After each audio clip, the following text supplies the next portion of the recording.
हाँ शिवानी आ गई। चलिए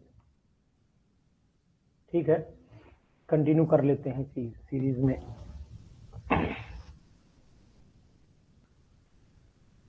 थोड़ा सा रेस्ट आप लोगों ने भी ले लिया, मैंने भी फट से खाना खा लिया जल्दी जल्दी।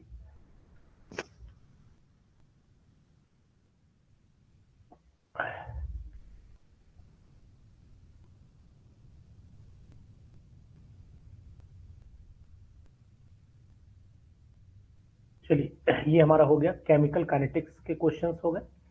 अब इसी के आंसर आपको दे रखे हैं टेस्ट में, जब मैं लगाऊंगा पीडीएफ तो आप आंसर चेक कर लीजिएगा। ठीक है, वॉइस क्लियर है शिवानी?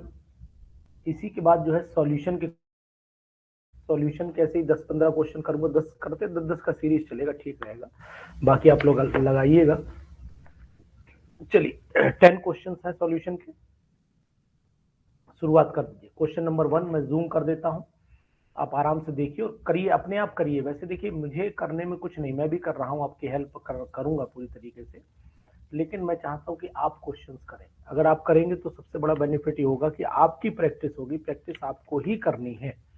टीचर तो एक बिल्कुल ऐसा समझिए, एक ऐसा है कि ना जैसे टॉर्च दिखाते हैं ना, चलना आपको है, टीचर एक टॉर्च की तरह काम कर रहा है बहुत ही। तो वही मैं कर रहा हूं आपके लिए, टॉर्च में दिखा रहा हूं। चलिए आप क्वेश्चन नंबर 1 का आंसर दीजिए।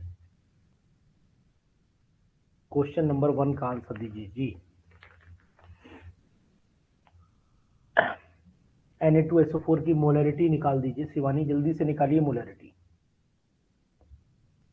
The molarity of solution prepared by dissolving 7.1 gram of Na2SO4 in 100 ml of the water, 100 ml of the water। फटाफट बताइए, बहुत ही इंपॉर्टेंट क्वेश्चन है।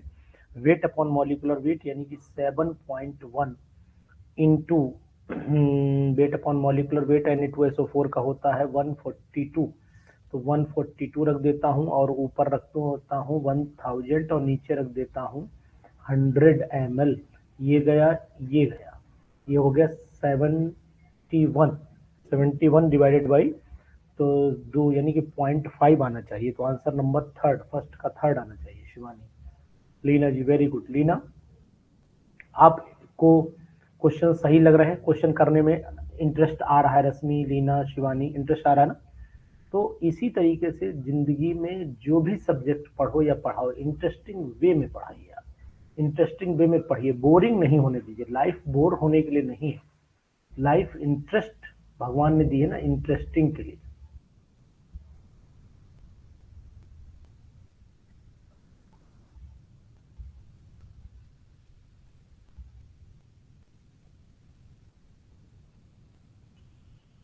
जी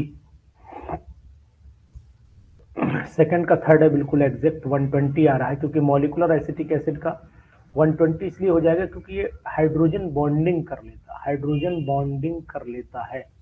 तो आप ध्यान दीजिए, बहुत ही इंपॉर्टेंट है ये आपके लिए, है ना?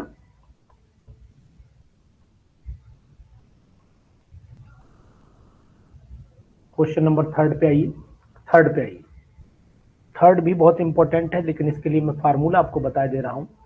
फार्मूला इसके लिए लगाइए, normality is equal to weight percentage या मास परसेंटेज लगा लीजिए, into density into 10 divided by equivalent weight. किसका लगाना पड़ेगा? NH4OH का, इक्विवेलेंट वेट ऑफ NH4OH। जी चलिए, वेट कितना है? वेट कितना दिया है? वेट दिया 34,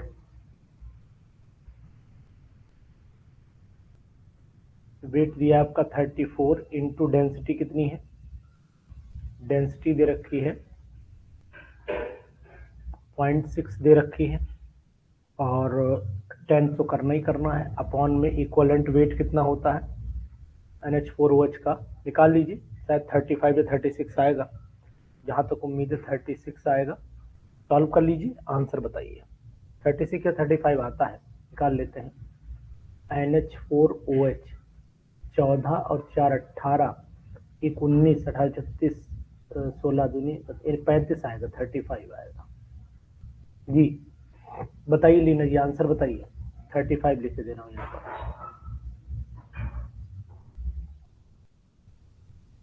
जी बोले,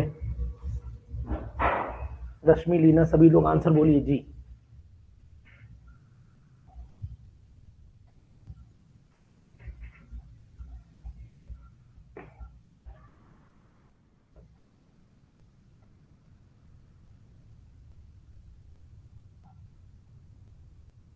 थर्ड का डी, चलो ठीक है, थर्ड का डी मान लिया आपका आंसर। आइए फोर्थ क्वेश्चन बताइए, फोर्थ बताइए। The osmotic pressure of the dilute solution is directly proportional to, the osmotic pressure of dilute, osmotic pressure is a colligative property और elevation boiling point is also colligative property, simple है ना। Fourth का भी third आना चाहिए, fourth का third answer ही आना चाहिए, मर्दन सिंह जी। चलिए आइए फिफ्थ बताइए, जूम कर दूं, फिफ्थ बताइए। विच of the following solutions has a highest boiling point. Highest boiling point उसका होगा जहां पर आयंस ज्यादा बनेंगे, तो सेकंड वाला लगा लीजिए, फिफ्थ का सेकंड वाला आंसर लगा लीजिए, क्योंकि यहाँ पर आयंस कितने बन रहे हैं, Ba डाई पॉजिटिव आयन बनेगा और साथ में 2Cl नेगेटिव आयन बनेगा, यानी टोटल जो है आपके 3 आयन बनेंगे, बाकी कहीं पर भी 3 आयन नहीं बनेंगे। सिक्स क्वेश्चन पे चले आते हैं। सिक्स का जवाब, which statement is incorrect about the osmotic pressure. तो पाई इज इक्वल टू होता है 1 pi is equal to PV is equal to R T, तो आर टी अपॉन वी मान लेते हैं। तो यहाँ प्रेशर है पी, तो ये इन्वर्सली प्रोपोर्शनल, ये तो सही है। डायरेक्टली प्रोपोर्शनल, इन्वर्सली प्रोपोर्शनल ये है, डायरेक्टली ये है, डायरेक्टली प्रोपोर्शनल टू वॉल्यूम नहीं है। इन सिक्स का यही आंसर गलत है, थर्ड। ठीक है Rashmi ji, very good, nice. Leena, Shivani, very good, nice, बहुत सुंदर। सेवेंथ वाले में, if Raoult's law is obeyed, the vapor pressure of the solvent in a solution is directly proportional to। Seventh वाले का आंसर बताइए।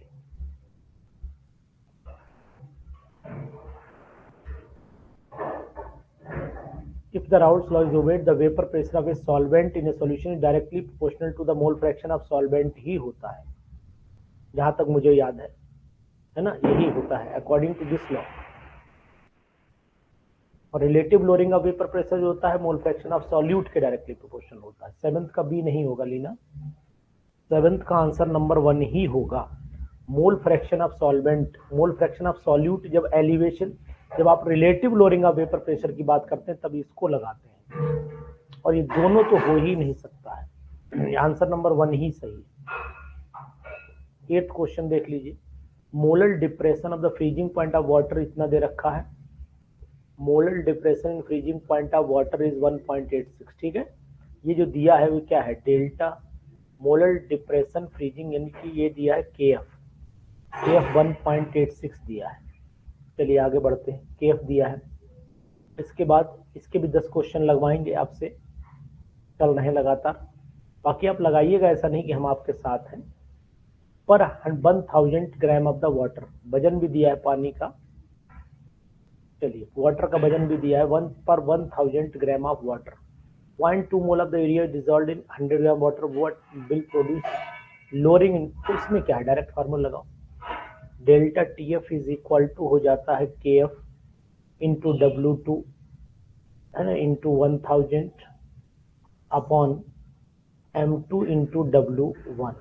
तो W1 तो KF की वैल्यू 1.86 हो गई, W2 मोल दिया है वेट अपॉन मॉलिकुलर वेट, तो ये इसका मतलब ये W2 अपॉन M2 तो दिया ही है, तो 0.02 रख दो, इंटू 1000 रख दो, और नीचे वाटर का वेट भी दिया है 1000 ग्राम, तो ये सब काट दो, 0.2 से मल्टीप्लाई कर दो, 2 छंग 12, 2 अट्ठे 16, 1 17, 2 एकम 2, 1 3, और 3 के बाद डेसिमल 1 2 4 के बाद 1 2 3 4, 0.03 के आसपास आंसर आना चाहिए। डेसिमल गलत लग गया क्या? अच्छा 100 ग्राम ऑफ वाटर, सॉरी, मिस्टेक कर गया मैं, डेसिमल का फर्क आ जाएगा, यही आंसर तो यही आएगा लेकिन डेसिमल का फर्क आ जाएगा, मैंने 1000 रख दिया है। यूरिया डिजॉल्व इन 100 ग्राम, यहाँ 100 आएगा, यहाँ 100 आएगा, नीचे जहां मैंने ये रखा है ये 100 आएगा।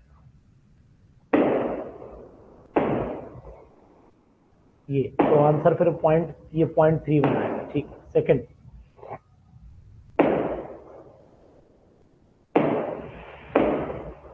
नाइन्थ पे आ जाइए, क्वेश्चन नंबर 9।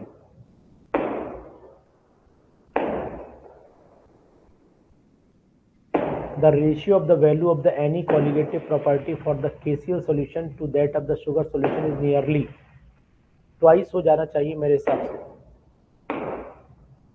ट्वाइस हो जाना चाहिए, दोगुना हो जाना चाहिए, क्योंकि KCl में 2 आयन बनेंगे और शुगर में कोई आयन नहीं बनता, तो यहाँ थर्ड आ जाएगा। आज डिस्टर्बेंस थोड़ा ज़्यादा हो रहा है क्योंकि साइड पड़ोस में मैरिज हॉल है और पूरी तरीके से अपनी ताकत से डांस कर रहे हैं सभी लोग, अपना पटाखे वटाखे में छुटा रहे, खुशी में आनंद हो रहा है, आनंद में खुशी हो रही है। ठीक, 10th वाला क्वेश्चन बताइए, हम लोगों की बारात निकली जा रही है।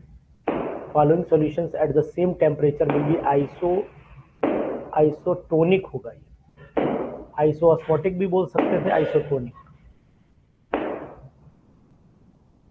आइसोऑस्मोटिक और आइसोटोनिक की बात हो रही है। बताइए आंसर जल्दी से बताइए, 10th का बताइए, 10th का बी, बिल्कुल exact. 3.42 gram of the cane sugar in water, water and 0.8, ठीक है यही आएगा। ठीक, दोनों ही होंगे, क्योंकि यहाँ पर 1 लीटर वाटर में दोनों ही आयनाइज नहीं होंगे, दोनों ही आयनाइज नहीं होंगे, बात वही आ जाएगी, क्योंकि 0.18 है, ये 3.28, बिल्कुल एग्जैक्ट, 100% राइट। चलिए 11 बता दीजिए, 12 बता दीजिए, 11 12 बता दीजिए।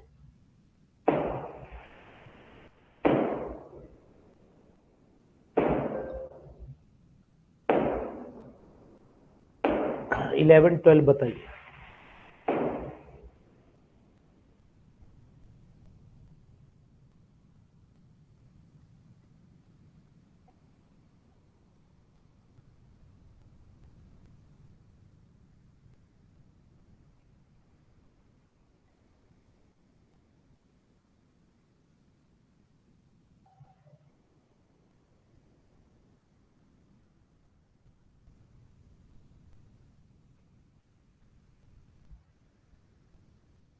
What would be the freezing point of the aqueous solution containing 17 gram of the C2H5OH? ये कर ही लोगे। 11th वाला मुझे लगता है कर लोगे आप, delta TF is equal to KF into molality लगा दीजिए।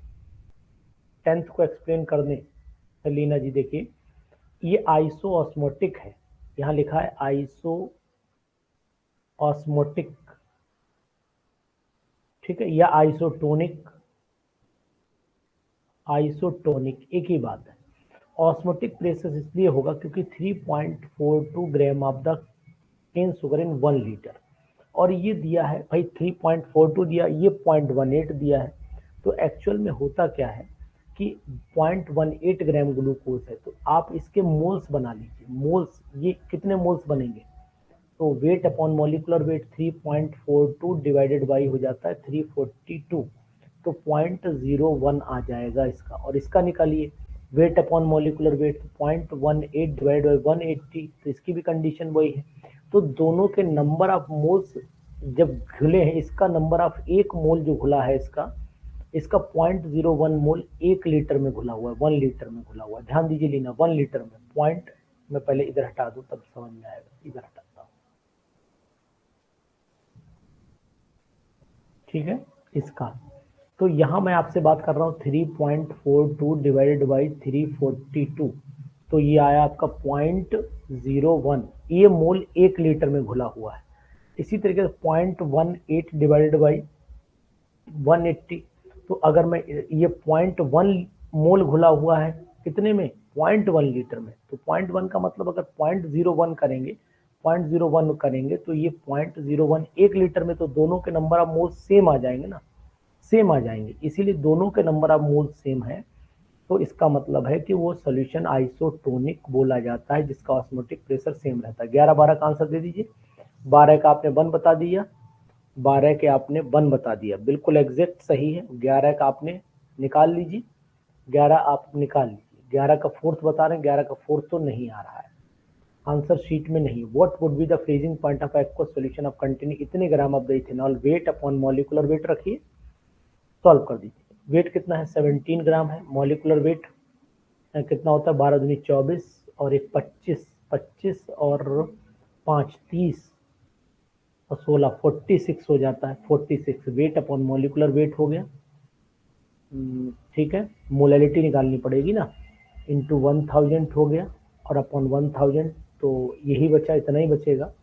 और delta T F is equal to हो जाता है आपका के एफ इंटू ये 17 डिवाइडेड बाई 46 निकाल लीजिएगा, जो आंसर आएगा आ जाएगा।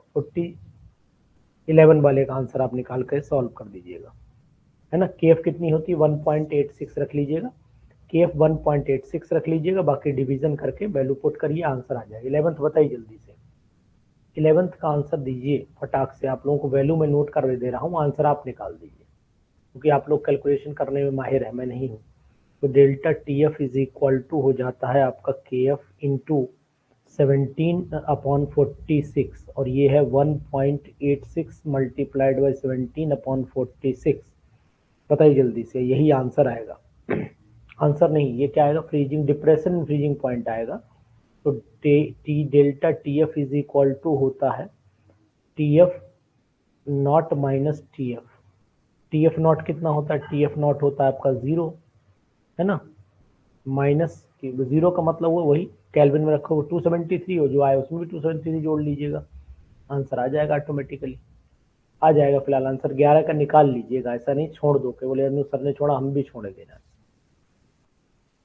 11 का ठीक है। कितना आया लुबना, आ गया, कितना आया लुबना, जल्दी बोलो। 11 का आंसर बोलो लुबना जल्दी से।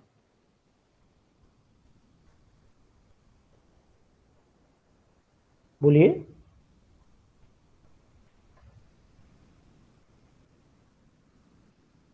ठीक है, बिल्कुल एग्जैक्ट फर्स्ट ही आएगा, यही आएगा। वैल्यू पुट करके देख ली, सेंटीग्रेड में है इसलिए मैंने 0 बोला था, है ना। चलिए, इसके आंसर्स आपको दे रखे हैं, बाकी क्वेश्चन करिएगा। 33 क्वेश्चन हैं आपके सामने, 1 से लेकर के इनको सॉल्व करिएगा, बहुत ही इंपॉर्टेंट क्वेश्चन हैं। इसके बाद चलिए नेक्स्ट आ जाते हैं हम लोग आयनिक इक्विलिब्रियम पे। थोड़े से न्यूमेरिकल मिक्सिंग टाइप के क्वेश्चन हैं, यानी कि न्यूमेरिकल भी है, थ्योरेटिकल कंसेप्ट पे भी है, न्यूमेरिकल मेनली ज़्यादा है, और एक आध क्वेश्चन जो है मैंने ऐसे ही ले लिया है, कोई दिक्कत नहीं है। चलिए, जिससे कि आपका बेस बना रहे। कॉन्जुगेट बेस, जल्दी बताइए, बहुत स्पीड में बताइएगा, 10-12 क्वेश्चन इसके। फर्स्ट का आंसर दीजिए, फर्स्ट का आंसर दीजिए, फर्स्ट का आंसर दीजिए फटाफट। इसका बेस क्या होगा, बेस बताने के लिए क्या करना पड़ेगा, एक एच निकाल देना पड़ेगा ना।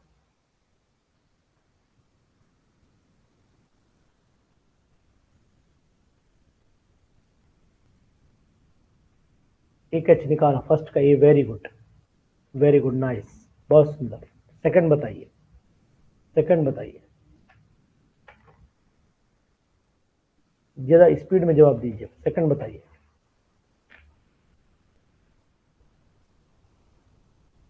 The compound whose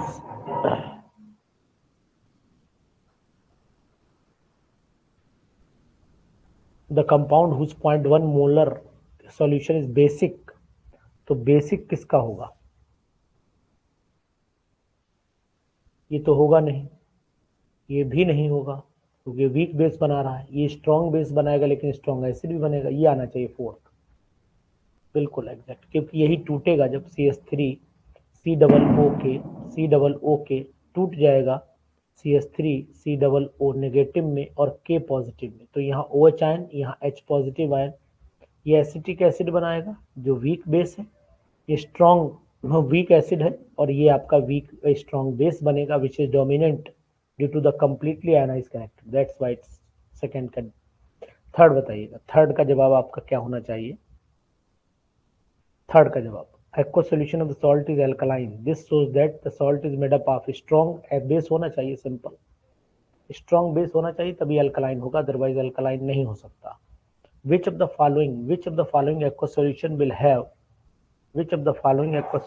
have H positive ion more than 10⁻⁷ molar. तो फोर्थ वाले का जवाब होना चाहिए which of the following aqueous solution will have H positive ion more than, तो more than का मतलब एसिडिक नेचर, और एसिडिक नेचर जो होता है वो FeCl3 का होता है, फोर्थ का थर्ड आएगा, फोर्थ का सेकंड नहीं आएगा, थर्ड आएगा। कह रहा है कि विच of the following aqua solution will have H positive ion more than, तो मोर देन का मतलब वैल्यू छोटी होनी चाहिए। धन्यवाद, बस हो गया जी। फिफ्थ वाले का जवाब दीजिए। Conjugate acid of H positive ion जोड़ दीजिए इसमें, तो ये आ जाएगा।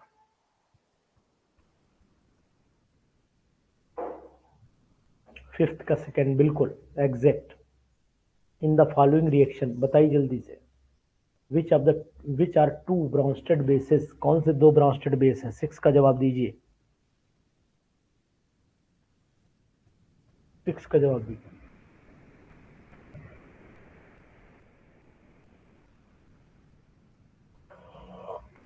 बिल्कुल exact, 100% right answer. No ring, बढ़िया। सिक्स का fourth, very good, nice. Mardan Singh जी अपनी पीठ अपने आप थपथपाइए एक बार आज मेरे कहने पर, बाकी तो आप रोज बच्चों की थपथपाते हो। सेवेंथ पे आइए, which is the strongest Lewis base? Strongest Lewis base, ऊपर से नीचे आने पर बेसिक करेक्टर बढ़ता है, ऊपर से नीचे आने पर बेसिक करेक्टर बढ़ेगा या घटेगा, लेकिन समस्या तो ये भी है कि यहाँ पर अगर हम जवाब ये देते हैं कि ऊपर से नीचे आने पर बेसिक करेक्टर घटता तो गलत हो जाएगा। अगर मैं अमोनिया नाइट्रोजन का केस देखता हूँ NH3, तो ऊपर इलेक्ट्रोनेगेटिव पावर ज्यादा है, होल्डिंग पावर ज्यादा रहेगी, तो ऊपर से नीचे आने पर लुईस बेस करेक्टर घटेगा, तो ऊपर की तरफ सबसे ज्यादा होगा, यानी अमोनिया आना चाहिए। नहीं, हाँ ठीक है, अमोनिया आना चाहिए, फोर्थ जवाब आएगा। Very good, nice. Which of the following is not a Lewis acid, इसमें से कौन सा लुईस एसिड नहीं है? तो ये क्या है? ये तो लुईस एसिड है BF3। एर्थ क्या लग रहा है आपको लुईस एसिड है? AlCl3 लुईस एसिड है? बताइए, नॉट ए लुईस एसिड की बात कर रहा है। एर्थ का C, बिल्कुल एग्जैक्ट। ये तीनों लुईस एसिड है, ये हमारा नहीं है क्योंकि ये इलेक्ट्रॉन डेफिशिएंट है। नाइन्थ वाला धमाका क्वेश्चन करिए, नाइन्थ का क्वेश्चन सॉल्व करिए, बहुत ही इंपॉर्टेंट।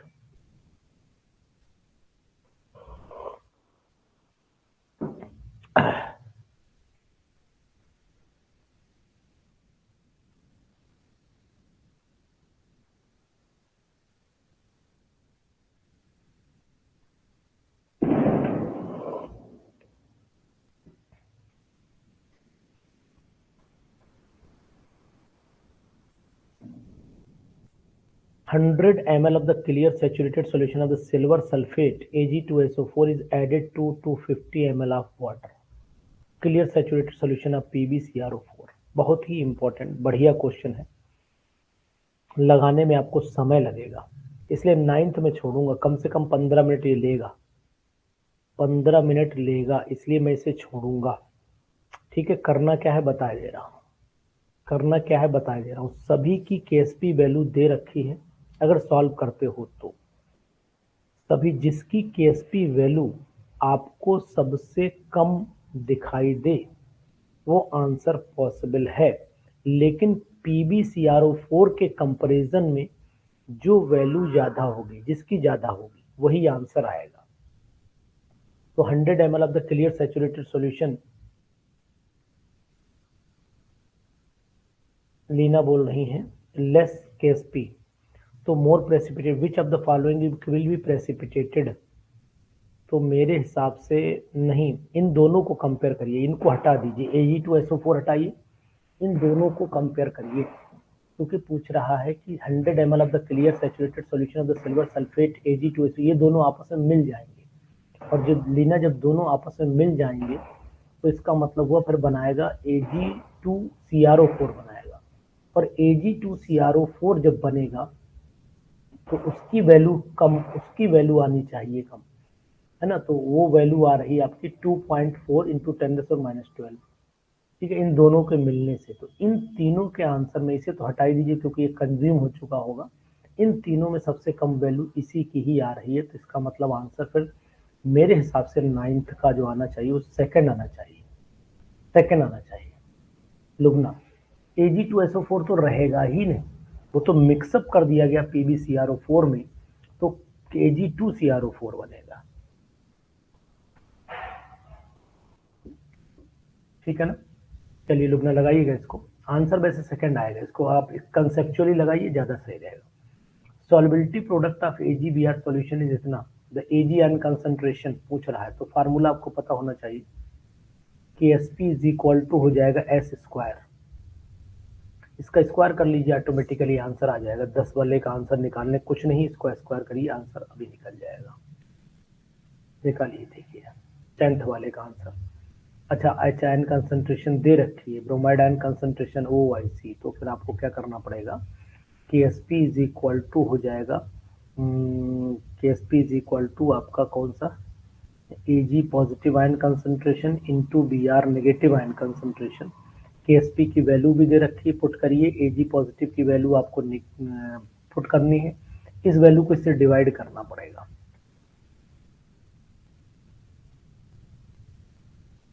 चलो देखता हूँ क्या है, यानी कि आपको 4 इंटू 10⁻12 को आपको डिवाइड करना पड़ेगा, 4 इंटू 10⁻13 को डिवाइड करना पड़ेगा -6 से। चलिए देख लीजिए ध्यान से, 10th का आंसर फिर आना चाहिए, देख लेते क्या आएगा, यानी कि 4 into 10⁻13 divided by Ag positive ion 10⁻6, यही आएगा, थर्ड आएगा। 11th लगाइए,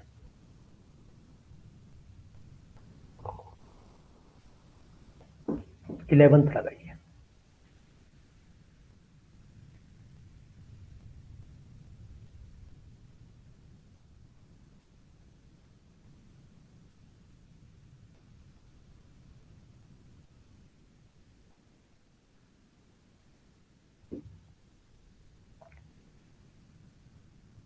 इलेवेंथ लगाइए, 11th। ठीक है भाई, एक्वस सोल्यूशन है ना, इस बात का ध्यान रखना, एक्वस सोल्यूशन में वाटर कैंस भी होंगे, तो ये जवाब आएगा।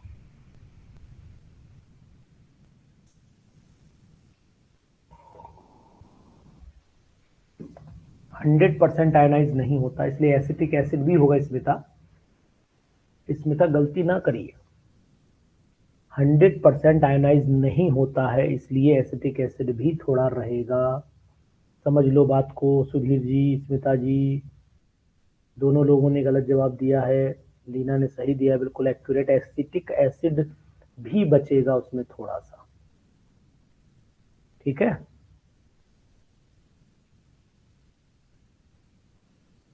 12 वाला आंसर निकालिए, 12 निकालिए, 12 आप करेंगे, अच्छा ठीक है ना, 12 से आगे करिएगा, 12 से आगे करिएगा, नहीं तो फिर हमें लगता है कि और लोग भी लाइन पर हैं। कितने लोग बचे, 12 लोग केवल आज लाइन पे हैं ऑनलाइन, बाकी सब लग रहा है कि ऑफलाइन प्रैक्टिस कर रहे हैं अपनी।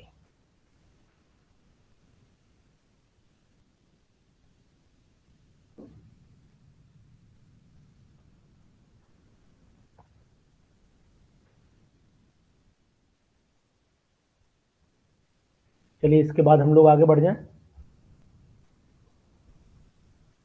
इनके आंसर दे रखे हैं, देखिएगा।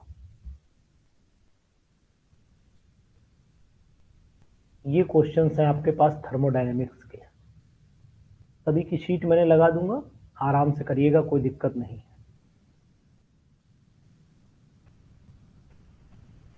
चलिए ये थर्ड से शुरू है, बाकी 1 2 क्वेश्चन छोड़ दिए हैं मैंने, थर्ड से उठाया है। जी बताइएगा आंसर। मैंने थर्ड से क्वेश्चन उठाया है, आप बेफिक्र रहिएगा। थर्ड से इसलिए उठाया कि 1-2 क्वेश्चन बहुत अच्छे नहीं लगे मुझे, इसलिए मैंने नहीं उठाया। जल्दी इसमें से भी 10 क्वेश्चन कर लीजिए, फिर आप आराम से प्रैक्टिस करिएगा। हम भी थोड़ा सा, है ना, आपको समय दे रहा हूं ऐसा नहीं है, आपको समय दे रहा हूं ऐसा नहीं।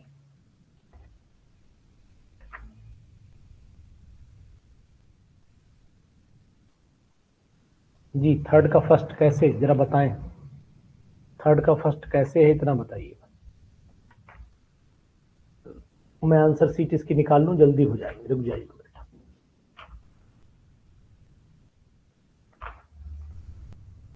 आपने आंसर थर्ड का फर्स्ट दिया है, सभी नहीं लगभग थर्ड का फर्स्ट दिया है, तो इसका मतलब सही ही होगा। चलिए मिलाते हैं। बिल्कुल सही है, क्योंकि आपके वैल्यूज मुझे तो पता नहीं, मैं तो ध्यान ही नहीं दिया इस पे। सही है, 1 लीटर एटमॉस्फेयर है 101, ठीक एग्जैक्ट। अब पढ़ना शुरू करूंगा। For the process CO2 to dry ice. अब ड्राई आइस बन गई भाई, तो ड्राई आइस जब बन गई है तो मान लीजिए कि रिएक्शन कैसी चलेगी, स्पॉन्टेनियस की नॉन स्पॉन्टेनियस। ये रिएक्शन नॉन स्पॉन्टेनियस हो जानी चाहिए मेरे हिसाब से। तो अब वैल्यू जो हो जानी चाहिए, तो इसका मतलब है ड्राई आइस में पहुंच गया, एंट्रोपी जो चेंज है वो, एंट्रोपी तो CO2 की एंट्रोपी तो घटेगी, CO2 की एंट्रोपी अब घटेगी तो S की वैल्यू नेगेटिव हो जानी चाहिए। डेल्टा एच भी, तो क्या फोर्थ का आंसर फर्स्ट आना चाहिए इसमें? तो देखो दोनों वैल्यू नेगेटिव आएंगी, क्योंकि ड्राई आइस की जो एंथैल्पी होती है वो, ये एक्सोथर्मिक रिएक्शन होती है, तो एक्सोथर्मिक के लिए ये नेगेटिव आता है। और एंट्रोपी जो है वो नेगेटिव हो ही जाएगी, तो इसका मतलब है घट जाएगी, तो इसका मतलब है डेल्टा एस भी नेगेटिव। आंसर नंबर इसका भी फर्स्ट ही होना चाहिए, सुधीर जी। ठीक है, फिफ्थ बताइएगा। The law of thermodynamics is helpful in calculating the enthalpies of various substances is. बहुत ही इंपॉर्टेंट है और ये कंसेप्चुअल क्वेश्चन है, थर्ड लॉ आता है, इसको हम लोग थर्ड लॉ के नाम से जानते हैं, है ना। फिफ्थ वाले का देखते भी रहिए, कोई बाई मिस्टेक मुझसे गलती हो। Which one of the following change involve the decrease in entropy. कहाँ पर एंट्रोपी का डिक्रीज हो रहा है, तो अगर मैं क्रिस्टलाइजेशन कर रहा हूँ एंट्रोपी घट रही, कंडेंसेशन कर रहा हूँ एंट्रोपी घट रही, गैस से सॉलिड एंट्रोपी घट रही, तो ऑल पे लगा दीजिए, यहाँ पर ऑल पर लगा दीजिए। For the system at equilibrium delta G zero under the conditions of at constant. किस कांस्टेंट कंडीशंस पे है, तो आपको बता देना चाहूंगा कि डेल्टा जी जीरो जो होता है, टेम्परेचर प्रेशर दोनों ही कांस्टेंट होने चाहिए। एर्थ पे आइए, एर्थ पे the difference between the heat of reaction at constant pressure and, ये क्वेश्चन भी बहुत अच्छा है और ये मुझे लगभग याद है क्वेश्चन का आंसर। मैं आपको बताता हूँ, ये क्वेश्चन मैंने एक बार ISC बोर्ड में 12th में लगवाया था, जब मैं पढ़ा रहा था, तो उस समय मैंने लगवाया था। और मैं आपको यहाँ बता देना चाहूंगा, इसका आंसर 7 पॉइंट समथिंग आता है। अब नेगेटिव पॉजिटिव थोड़ा ध्यान देना पड़े, इन दो में से एक आंसर है। चलिए लगा लेते हैं। The difference delta H minus delta U is equal to delta NGRT, इसमें लगना है। तो यहाँ पर ये हो गया आपका, लिक्विड हटा दो, ये 15 12 यानी कि 3, तो यहाँ पर माइनस का 3 हो जाएगा, तो आंसर फिर माइनस में आना चाहिए मेरे हिसाब से। माइनस का 3 इंटू हो गया आर की वैल्यू, आर की वैल्यू किसमें दे रखी, पहले आपको किलो जूल में कर रखा है ना, तो 8.314 रखिएगा, 8.314, और इंटू टेम्परेचर 273, 298 हो जाएगा, 298 मल्टीप्लाई कर लीजिएगा, आंसर आपका आ जाएगा। किलो जूल में है तो इसे भी किलो जूल में करना पड़ेगा, मतलब ये भी किलो जूल में, 8.314 इंटू 10⁻³ अब निकालिएगा तो आंसर आपका फर्स्ट आ जाएगा। अगर ISC बोर्ड में आपने पढ़ाया तो ये क्वेश्चन ISC बोर्ड में 12th क्लास में पढ़ाया गया है, इसलिए मुझे याद है जब मैं पढ़ाया करता था ISC board. Consider the following, बहुत ही मैंने अपने जीवन में जो है वो जुझारूपन किया है, यानी शुरुआत से ही मैंने सबसे पहले यूपी बोर्ड पढ़ाया, फिर CBSE बोर्ड में आया, फिर ISC बोर्ड में गया, फिर उसके बाद फिर CBSE में आया, है ना, CBSE में आया, बीच बीच में गैपिंग करी है मैंने, है ना, जहाँ मैं सीबीएसई में रहा, यहाँ पर भी गवर्नमेंट सेक्टर में रहा मैं, और इसके बाद फिर वापसी की है मैंने यूपी बोर्ड में। यहाँ भी वही था, लेकिन यहाँ टेम्परेरी था, यहाँ परमानेंट नहीं था, यहाँ परमानेंट हो गया। तो डिफरेंस आपको बता रहा हूँ कि सभी बोर्ड का टेस्ट मैंने चखा है, और उसके बाद मैंने डिग्री कॉलेज में भी 6 मंथ के आसपास पढ़ाया है इसी के बीच। तो ये सभी का टेस्ट मेरे पास में है, ये तजुर्बा बता रहा हूँ आपको। तो इसलिए क्या है कि तजुर्बे से बहुत कुछ सीखा है मैंने, वही सीखा हुआ आपको दे रहा हूँ, कुछ नहीं कर रहा हूँ, वो सीखा हुआ आप तक पहुँचाने की कोशिश कर रहा हूँ कि जिंदगी में बहुत सारी परेशानियों के बाद भी खुश रहिए। चलिए क्वेश्चन नंबर 9 पे, consider the following reaction in an automobile. ये दे रखा है, ऑटोमोबाइल में रिएक्शन होने दीजिए। Sign of the delta H and delta S delta G will be. जी 9th वाले का जवाब दीजिए। देखो डेल्टा एच तो नेगेटिव होगा, लेकिन इसके केस में डेल्टा एस जो है वो नेगेटिव नहीं हो सकता है, तो रिएक्शन स्पॉन्टेनियस है, डेल्टा जी नेगेटिव होगा। तो डेल्टा जी का नेगेटिव तभी पॉसिबल है डेल्टा एस नेगेटिव पॉजिटिव हो और डेल्टा एच नेगेटिव हो। तो इसका मतलब आंसर नंबर सेकंड आना चाहिए। Very good, nice. स्मिता बता रही है आज आंसर, बताओ, मजा आ रहा है। स्मिता ने सोच लिया कि इस बार इंप्रूवमेंट करना है, तय है।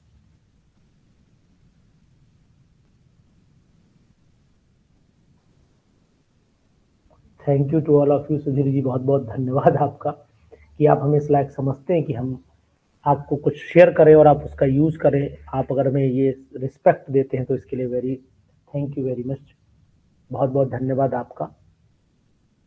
क्या होता है, शिक्षा जो होती है ये बहुत ऐसी चीज है ना कि अगर हम दूसरे को ट्रांसफर करते हैं मन से, तो एक मन से खुशी होती है। जैसे मैं सुधीर जी आपको एक्चुअली बताऊं कि मैं ऑलरेडी गवर्नमेंट सेक्टर में हूँ, ये कहते हुए मुझे डर नहीं लगता, शर्म नहीं लगती, झिझक नहीं लगती है ना। लेकिन सिर्फ ये कहना चाहता हूँ कि आप जब भी गवर्नमेंट जॉब पाए तो अपने आप को रोके नहीं, स्थिर नहीं करें, क्योंकि स्थिर पानी जो होता है वो सड़ने लगता है। बहते रहिए, बहते रहिए, ठीक है ना। जैसे मैं अभी आपको पढ़ा रहा हूँ तो मेरी नॉलेज भी तो रिफ्रेश हो रही है, आपसे भी कभी कभी कोई क्वेश्चन मुझसे अगर बाई मिस्टेक गलत हो रहा है तो सीख जाता हूँ, है ना। तो सीखना ये निरंतर प्रक्रिया है और ये चलती रहेगी, ताउम्र चलती रहेगी।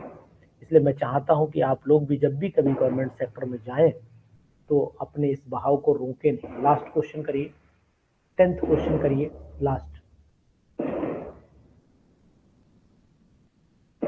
The latent heat of vaporisation of the liquid at 500 kelvin and 1 atmosphere pressure, is इतना दे रखा है, ठीक है। What will be the change in internal energy delta U at 3 mole of the liquid at the same temperature pressure. जी बताइए, 10th वाला।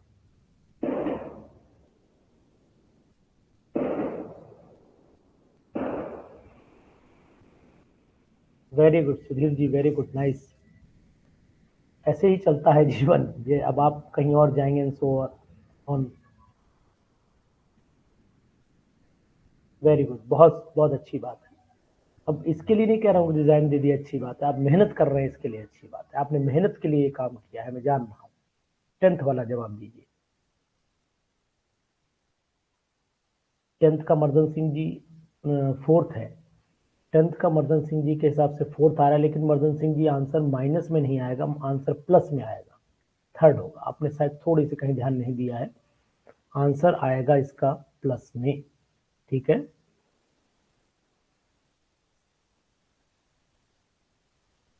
ठीक है सुधीर जी, भाई जी, मिलूंगा आपसे, मुलाकात होगी आपसे कहीं ना कहीं। इलाहाबाद इतना बड़ा नहीं कि हमारी आपकी मुलाकात ना हो। चलिए ठीक है, कैसे होगा लुबना, आंसर बताता हूँ आपको कैसे होगा लुबना। देखिए 10th वाले क्वेश्चन में कह रहा है, इतना थोड़ा सा इतना देख लेने के लिए जगह बना लेता हूँ।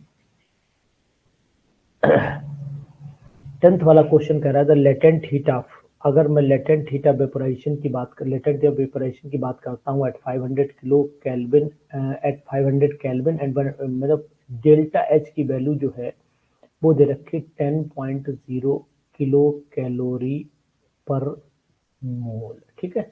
What will be the change in internal energy, यानी कहने का तात्पर्य है कि आपको निकालना है चेंज इन इंटरनल एनर्जी। तो इसका मतलब ये हुआ कि मैं यहाँ पर पहले देखूं कि 3 मोल है, 3 मोल लिक्विड है सेम टेम्परेचर पर, तो 3 मोल लिक्विड का मतलब हुआ 3 मोल वेपर्स बनेंगी। 3 मोल लिक्विड अगर मेरे पास में 3 मोल लिक्विड है तो इसका मीनिंग ये हुआ कि 3 ही मोल वेपर्स बनेंगी। वेपर्स कितनी बनेंगी? 3 ही मोल बनेंगी, ये तय है बिल्कुल भी। ठीक है, तो चेंज इन डेल्टा एन की वैल्यू जो है 3 वही 3 क्या हो जाएगा? Change in value delta N G gas form में, तो 3 - 1 तो वैल्यू 0, वेपर लिक्विड फॉर्म में है तो ये वैल्यू आ गई आपकी 3। एक तो काम ये कर दीजिए। ऊपर से फिर अब आपको क्या करना है कि कितने मोल है? 10 किलो इंटरनल एनर्जी कितना है? ये है 10, तो 10 से मल्टीप्लाई करिए तो ये हो गई आपकी 30, और 30 में से फिर -3 कर दीजिए। तो 30 में से -3 करेंगे तो फिर आंसर बचेगा आपको वही डेल्टा एच वाला फार्मूला लगाइए, delta H is equal to delta U plus delta N G R T. तो ये दे रखा है आपका, कितना दे रखा है? 3 mole of the same temperature और लेटेंट टेम्परेचर 500 किलो जूल दे रखी है। तो 3 से 3 किलो कैलोरी हुआ। इसको आप कन्वर्ट कर दीजिए किलो कैलोरी को जू कैलोरी में केवल कन्वर्ट करिए तो 30,000 कैलोरी हो जाएगा। तो यहाँ पर आपको रखना पड़ेगा 30,000 कैलोरी।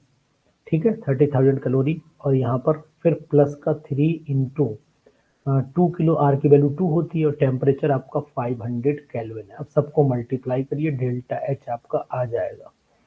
नहीं नहीं, सॉरी, गलत रख दिया मैंने, ये एंथैल्पी ऑफ वेपोराइजेशन मैंने थोड़ी सी मिस्टेक की है। ये वैल्यू थी ना 30,000, ये था 30,000 डेल्टा यू। तो अब delta U is equal to आ जाएगा 30,000 हो जाएगा। ये माइनस का ये वैल्यू घटा लीजिए, ये भी हुआ 5 दूनी 10 या 30, तो ये हो गया आपका 3,000। तो ये घटाइए 27,000, ठीक है यही आएगा, थर्ड ही आएगा जी मदर सिंह जी, थर्ड ही आएगा। तो ये 27,000 बचा ना, 27,000 बचा। 27,000 का मतलब हुआ ये 27 किलो कैलोरी हो गया। फिर यही आंसर आएगा 10th का। अब आया समझ में मर्दन सिंह जी? समझ में आ गया? चलिए, बाकी लोगों को समझ में आया? लुबना, समझ में आया आपको?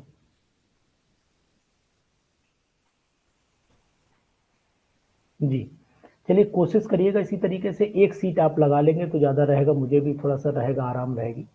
ये इसका आंसर दे रखा है, मैच कर लीजिएगा। ये मैंने कुछ क्वेश्चंस करवाए आपको, सबके 10-10 क्वेश्चन की कोशिश की, पूरी शीट है, मैं अभी लगा दूंगा। आप कल के दिन में आप इसको लगाइएगा, इसकी सब पीडीएफ आपको अवेलेबल हो जाएगी। और जितनी भी पीडीएफ है, जितनी भी पीडीएफ आपको मिलेंगी, ये सभी पीडीएफ आपको कहाँ मिलती हैं पता होना चाहिए। ये सभी पीडीएफ आपको मिलती हैं हमारे जो प्रैक्टिस कंटेंट है पर डे वाला, उसमें मिल जाती हैं। और बाकी जितनी वीडियोस हैं मैंने अपलोड कर दी हैं, आप देखते रहिएगा, कोशिश करते रहिए, ट्राई करिए, मेहनत करिए, और आपकी परीक्षा अच्छे से हो, आप अच्छे से उसको क्वालिफाई करें और इंटरव्यू के लिए बिल्कुल रेडी रहें। ये मैं ईश्वर से कामना करूंगा। तो आप मेहनत करें और ये मेहनत रंग जरूर लाएगी। देर हो सकती है लेकिन अंधेर नहीं हो सकती है, ये तय है। ठीक है, मर्दन सिंह जी, चौधरी जी, सुधीर दुबे जी और लुबना, लीना, सभी को बहुत बहुत मेरा आशीर्वाद कि आप 2-3 दिन बाद पेपर देने जाएंगे। मीन्स हार्डली 18 को शायद केमिस्ट्री है, जहाँ तक मुझे याद है 18 को बहुत सारे लोगों को केमिस्ट्री है। तो कोशिश पूरी करिए। 18 को है, डेट क्या है स्मिता, मर्दन सिंह जी, क्या है केमिस्ट्री की डेट? शायद 18 है जहाँ तक मुझे याद आ रही है। जी बताइए।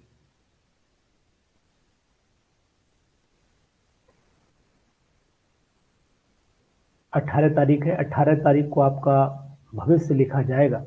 तो उस भविष्य पर जो कलम चलनी चाहिए वो ऐसी चलनी चाहिए कि आपका भविष्य इंटरव्यू के लिए लिख दिया जाए। तो कोशिश करिएगा, मेहनत करिए।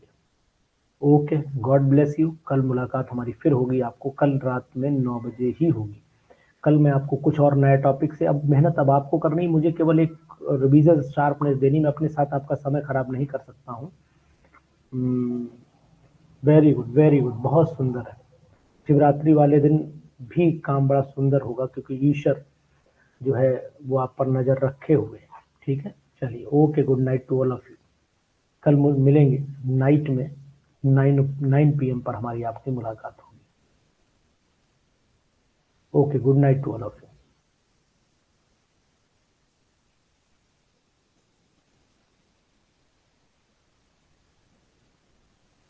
Very, very good night to all of you.